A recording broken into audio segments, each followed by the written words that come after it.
இன்னைக்கு 25 வியாழக்கிழமை பௌர்ணமி தைப்பூசம். பிரசாதம் வந்து எப்படி என்னன்னா முருகருக்கு வந்து சக்கரவள்ளி கிழங்கு சொல்லுவீங்க இல்லையா, அந்த சக்கரவள்ளி கிழங்கு வந்து தோல் செஞ்சுட்டு வேக வச்சிருவேன். பட் பண்ணி வேக வச்சுட்டு ஒரு நெய்யும் வெல்லமும் போட்டு ஒரு 2 பிரெட் பரட்டிட்டு நைவேத்தியம். ஆனால் வாங்கின சக்கரவள்ளி கிழங்கு ஜாஸ்தி வாங்கியிருக்கேன். ஸோ அதே போல் அதை வச்சு நீ குழிப்பணியாரம் பண்ணிடலாம்னு நினச்சிருக்கேன். ஸோ இது எப்படின்னா இந்த சக்கரவள்ளி கிழங்கு இருக்கு இல்லையா, அதை நல்லா சீச்சு வச்சுருக்கோம். அப்படிது இந்த மாவு கப்பு, இந்த கப்பு இருக்கு இல்லையா, இந்த கப்பில் 2 கப். இது வந்து நல்லா ஃபுல்லாக அமுக்கி வச்சுன்னா 1 கப்பு இருக்குது சக்கரவள்ளி கிழங்கு. இதே கப்பில் 2 கப் வந்து கோதுமை மாவு போட்டுருக்கேன், தலை தட்டி. இது வந்து ஆற்றுல இருக்கிற தோசை மாவு இட்லி ஏதோ ஒன்று எடுத்துக்கலாம். அது ஒன்று. இதில் வந்து 3/4 கப் 1/2 கப் வந்து வெல்லம், கொஞ்சோண்டு உப்பு. இது எல்லாத்தையும் ஒன்றா கலந்து அப்படியே ஒன்றா கலந்துட வேண்டியதான். வெல்லம், அந்த வெல்லம், உப்பு, அந்த சீச்சு வச்சுருந்த சக்கரவள்ளி கிழங்கு, அப்புறம் இந்த கொஞ்சோண்டு இட்லி மாவு. சப்போஸ் இட்லி மாவு இல்லைன்னா கொஞ்சோண்டு அரிசி மாவு போட்டுக்கலாம். ஆமாம், அரிசி மாவு போடும்போது வெறும் அரிசி மாவு மட்டும் போட்டால் கொஞ்சம் ரஃப்பாக இருக்கிற மாதிரி இருக்கும். ஸோ அதனால் வந்து கொஞ்சம் இந்த மாதிரி மாவு போட்டுனோம்னா உங்களுக்கு வந்து குழிப்பணியாரம் வந்து நல்லா கொஞ்சம் சாஃப்டாக சாப்பிட்ற மாதிரி இருக்கும். கொஞ்சம் நல்லா ரஃப்பாக வேணும்னா வெறும் கோதுமை வந்து ஒரு கோதுமை போட்டுட்டு அரிசி மாவு வந்து ஒரு 2 டீஸ்பூனோ இல்லை 3 டீஸ்பூனோ இல்லை ஒரு கை போட்டுக்கலாம். ரொம்ப அரிசி மேலே போடக்கூடாது. போட்டு இது வந்து அப்படியே வாத்துடலாம். ஆமாம், அப்படியே நீங்கள் தைப்பூசம் பற்றி சொல்லுவீங்க. இனிமேல் திருக்கோவில் பெண் பிள்ளை ரகசியம் ஆரம்பிக்கணும் இல்லையா? ஸோ நீங்கள் அதை எது சொல்கிறீங்களோ சொல்லுங்கள், கேட்டுட்டே பண்ணலாம். பதத்தில் வச்சுக்கணுமா? ஆமாம், வச்சு நம்ம பார்க்க வேண்டியதான். தைப்பூசம், பௌர்ணமி, முருகனை பற்றி பார்த்தோமா? ஆமாம், முருகனால எந்த ஒரு அசுரன் ஞாபகம் வருவான் நமக்கு?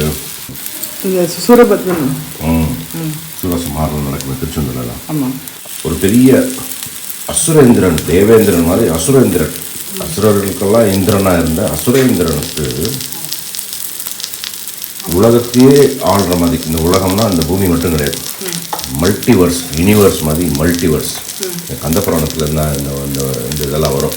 இன்றைக்கி சொல்கிறா வந்து இது மாதிரி பூலோகம் மாதிரி இன்னும் நிறைய இருக்கிறதுக்கு வாய்ப்பு இருக்கு. கந்தபுராணத்துலலாம் இருக்கிறது மல்டிவர்ஸ் அப்படின்னு சொல்லுவோம். எல்லா லோகத்தையும் ஆளணும் அப்படின்னு நினச்சி தன்னுடைய வாரிசு மாயைங்கிற பொண்ணை வந்து காசிப்பு முனிவர், இந்த முனிவர் வந்து பெரிய தவ வலிமை மிக்கவர். அவருக்கு அந்த தவத்தை கெடுத்து காமத்தை உண்டாக்கி அதிலிருந்து குழந்தை பிறக்கிறது. லட்சக்கணக்கான அசுரர்கள் பிறக்கிறார் அந்த மாயைக்கும் காசிப முனிவருக்கும். இது குறிக்கோள் வந்து என்ன? அவரை வந்து அவரோட தவ வலிமையை கெடுக்கணும். அந்த தவ வலிமை இந்த அசுரர்களுக்கு வரணும்.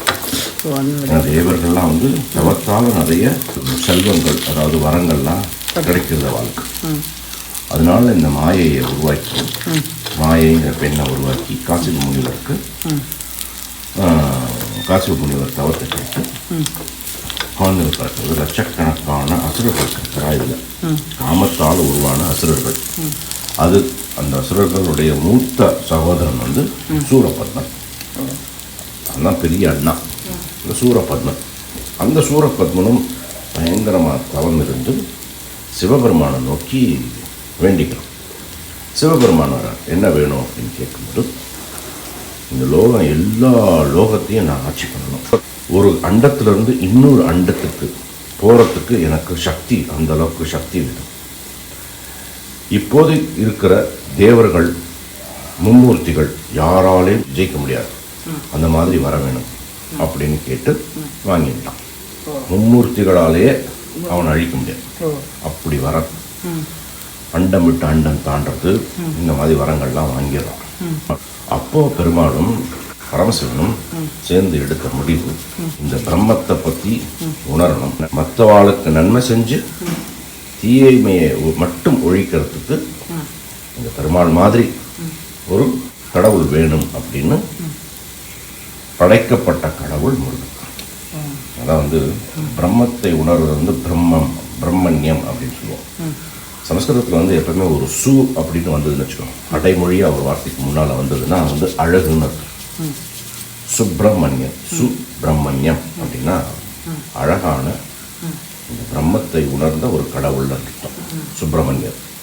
அப்படி முருகன் அவதரிக்கிறார். ராமாவதாரத்தில் ராவண வதம் பண்ணுறதுக்கு மகாவிஷ்ணு எடுத்த அவதாரம் ராமாவதாரம். ஆனால் முருகன்கிற கடவுளே வந்து உருவானதுக்கு காரணம் வந்து இந்த சூரபத்மன். அப்பேற்பட்ட வரங்களை வாங்கி வச்சுருக்கான், யாராலையும் அழிக்க முடியாது அப்படின்னு. அந்த சூரபத்மனை அழிக்கிறதுக்காக ஏற்படுத்தப்பட்ட உருவான கடவுள் முருகக்கடவுள் சுப்பிரமணியன். அந்த சூரபத்மனை வதம் பண்ணி அந்த சூரபத்மனையை தன்னுடைய வாகனமாக ஆக்கின்றார். அதான் வந்து மயில். இது பின்னால் நமக்கு வந்து பொருள்லாம் இருக்கு. கதையை அப்படியே படிக்கிறது, படிச்சுட்டு பொருள் தெரிஞ்சுக்கணும். அந்த பொருள் என்னென்னா, சுப்பிரமணியன்னா அர்த்தம் என்னன்னு பார்த்தோம். அது மாதிரி சூரபத்மன் அப்படின்னா அர்த்தம் என்ன? பத்மம் அப்படின்னாலே வந்து இதயம், மனசு. இந்த மனசை வந்து உருவகப்படுத்துறது பத்மம், தாமரை மலரா உருவப்படுத்தலாம். ஆனால் அந்த மனசே வந்து கெட்ட மனசா ஆனால் அது வந்து சூரபத்மம், அசுர பத்மம். அந்த மனசு வந்து கெட்டு போயிருக்கு. இந்த சூரபத்மனுக்கு சகோதரன் வந்து தாரகாசுரன் அப்படின்னு சொல்லுவோம். நம்ம வந்து ராமநாமத்தை வந்து தாரக மந்திரம் அப்படின்னு நம்ம ராமநாம மகிமை வீடியோவில் பார்த்தோம். தாரகம் அப்படின்னா ஒரு இடத்துல இருந்து இன்னொரு இடம். அதாவது ராமன் வந்து படகோட்டின்னு பார்த்தோம் இல்லையா? நம்மளை வந்து இந்த பிறவிக்கடல்ல இருந்து நம்மளை ஆனந்த பெருங்கடலுக்கு நம்மளை கடத்தின்னு போகிறான் ராமன் அப்படின்னு பார்த்தோம். அதனால் ராமநாமம் வந்து தாரக மந்திரம். ஒரு நிலையிலிருந்து அடுத்த நிலைக்கு நம்மளை கொண்டு போகிறது இந்த தாரக மந்திரம். தாரகாசுரன் அப்படின்னா அதை செய்ய விடாமல் தடுக்கிறவன் தாரகாசுரன் இல்லையா? அந்த எண்ணம் வராமல் தடுக்கிறது தாரகாசுரன். அதுவும் நமக்குள்ள தான் இருக்கு. அதான் தாரகாசுரன் சொல்றது, சூரபத்மன் அப்படின்னு சொல்றது. இந்த எண்ணங்களை வந்து அழிக்கிறது, மனசுல இருக்கிற எதிர்மறை எண்ணங்களை அழிக்கிறதுக்கு நமக்கு என்ன வேணும்? நேர்மையான சிந்தனைகள், ஒழுக்கம். இந்த நேர்மையான சிந்தனைகளை கொடுக்கறதுக்கு தான் வந்து இந்த உணவு பதார்த்தங்கள். முருகனுக்குன்னு ஒரு சில உணவு பதார்த்தங்கள் இருக்கும். அதில் வந்து முக்கியமானது வந்து சக்கரவள்ளி திணை மாவு. திணைங்கிறது வந்து ஒரு சிறுதானியம். சிறு அப்படிங்கிறது வந்து சின்னதுன்னு ஆயிடுது. ஏன்னா அரசியல்லாம் இருக்கு இல்லையா? அதில் இந்த திணையெல்லாம் அடிபட்டு போகுது. அது வந்து சிறுதானியம் கிடையாது, ஸ்ரீதானியம். ஏன்னா அதில் வந்து மிகப்பெரிய சக்தி இருக்கு. அந்த சிறுதானியம், அந்த திணையை வந்து பாசிட்டிவ் கிரெயின்ஸ் அப்படின்னு சொல்லுவாள்.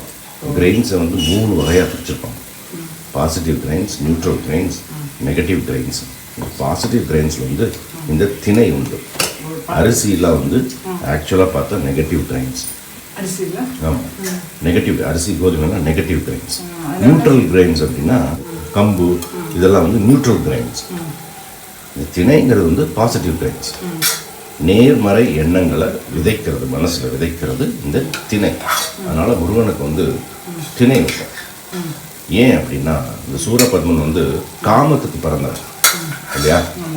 காமத்துக்கு பிறந்தவன். நம்ம அழிக்கிறது வந்து காமத்தை அழிக்கணும்.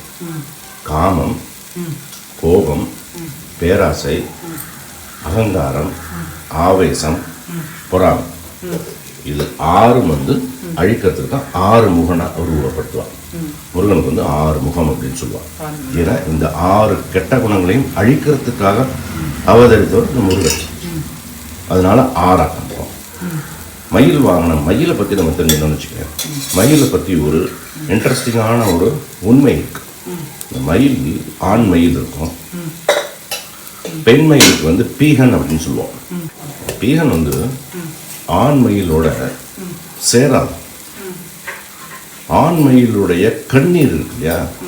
இந்த மழை சமயத்தில் உணர்ச்சி வசப்பட்டு ஆடுமா அந்த ஆண் மயில். அந்த ஆடும்போது கண்ணில் இருந்து கண்ணீர் சிந்துமா. அந்த கண்ணீரை சிந்தின கண்ணீரை குடிச்சு கர்ப்பமாகுமா பீகம், பெண்மயில். அதனால இந்த மயில் வந்து என்ன சொல்லுவான்னா காமத்தை வென்ற உயிரினம் அப்படின்னு சொல்லுவாள். ஆக்சுவலாக நம்ம வந்து இந்த சக்கரவள்ளிக்கிழங்கை பற்றி நிறைய பேசியிருக்கோம், நிறைய வீடியோ போட்டிருக்கோம்.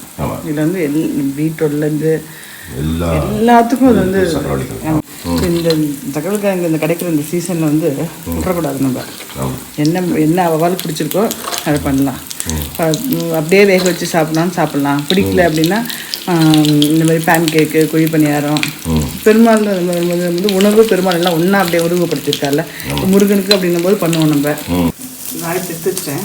சக்கரை கிழங்கு தோலை எப்படி நான் ஒரு சொல்லிடுறேன். சக்கரை கிழங்கு நல்லா தோலை உரிச்சுட்டு நல்லா அலமின்ட்டு நல்லா சீச்சுன்றணும்.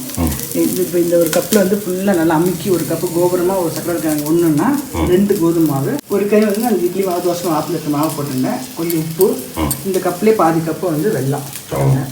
தோசை மாவு இட்லி மாவு இல்லை அப்படின்னா திரும்ப இந்த அளவுக்கு வந்து அரிசி மாவு போட்டுக்கலாம். அரிசி மாவு போட்டுட்டு நல்லா கலந்து வச்சுட்டு வாக்க வேண்டியதான். ஓகே. சரி, முருகனுக்கு வந்து சொன்னீங்க இன்னும் சூப்பராக இருந்தது, இன்ஃபர்மேஷன் தெரிஞ்சுங்க. நம்ம வந்து நிறைய முருகனை பற்றி போன வருஷம் வீடியோலாம் இருக்குது, தென்னை மாவில் பண்ணது, ப்ளஸ் இந்த முருகனுக்கு வந்து 6 விளக்கு எப்படி ஏற்றணுன்றதெல்லாம் காமிச்சிருக்கோம், பஞ்சாமிரதம் பண்ணி காமிச்சிருக்கோம். ஆமாம், சரணபவன் கோலம் போட்டு காமிச்சிருக்கோம். லிங்க் கொடுங்க அவளுக்கு பார்க்குறேன். Okay, thank you. Okay, thank you.